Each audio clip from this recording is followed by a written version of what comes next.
Hello.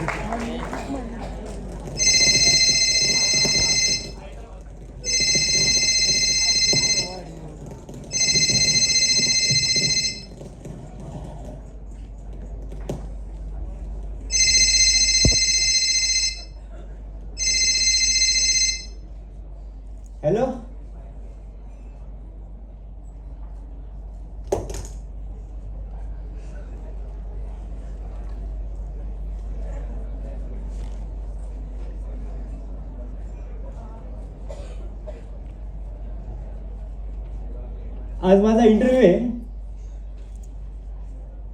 आणि आज माझी बहीण वारली.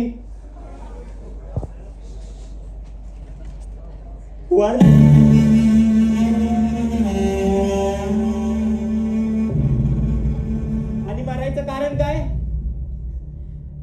परवा ताप आला, काल वाढला आणि आज गेली.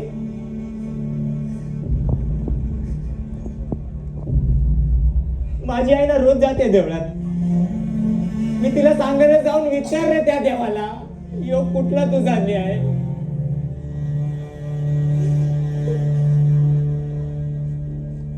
नाही हो, रडत नाही, रडत नाही. ते डोळ्यात काहीतरी, रडायचं कशाला काय? वाईट तर या गोष्टीचं वाटतंय की पुढच्या महिन्यात तिचं लग्न होतं आणि कसं आहे ना, तिच्या मैत्रीला जाऊ शकत नाही ना मी. अरे का म्हणजे इंटरव्ह्यू आहे माझा.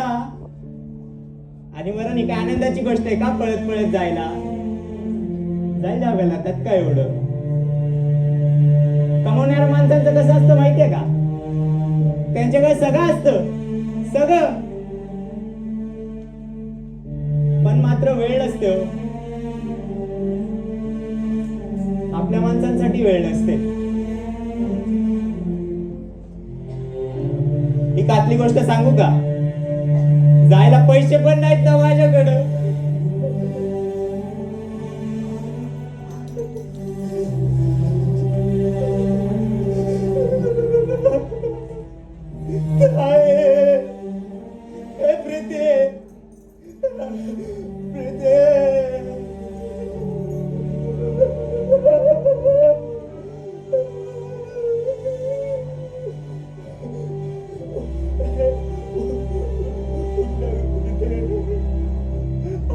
रे बावला, हात मार ना.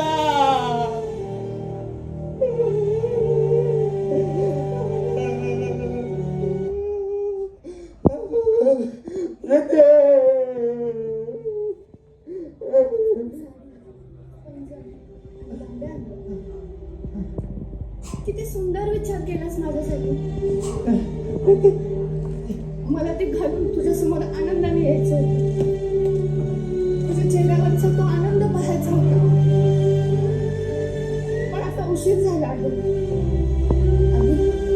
मी आता या जगात तुझ्या ओढीला आणलेल्या प्रत्येक वस्त्रात, प्रत्येक दागिन्यात तुझं प्रेम दिसतं.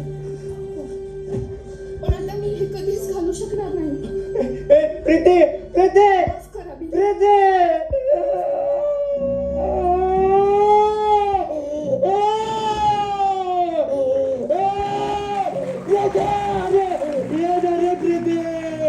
जाऊ नको रे मला सोडून. तुझी आठवण येईल रे प्रीती.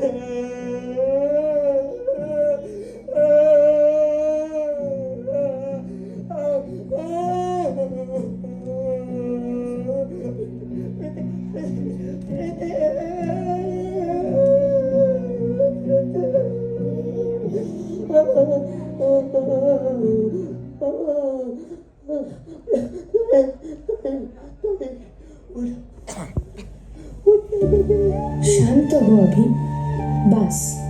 आता रडू नकोस, शांत हो. मृत्यू हे कटू सत्य आहे जे स्वीकारावं लागेल. आता तू माझाच नाही तर प्रत्येक त्या बहिणीचा भाऊ आहेस ज्यांना भाऊ नाही. त्यांच्यासाठीही तसाच आधार बन जसा माझ्यासाठी होतास. माझी आठवण ठेव, पण दुःख नाही, कारण मी तुझ्या प्रत्येक आनंदात आहे. मी कायम तुझ्या पाठीशी आहे अभि.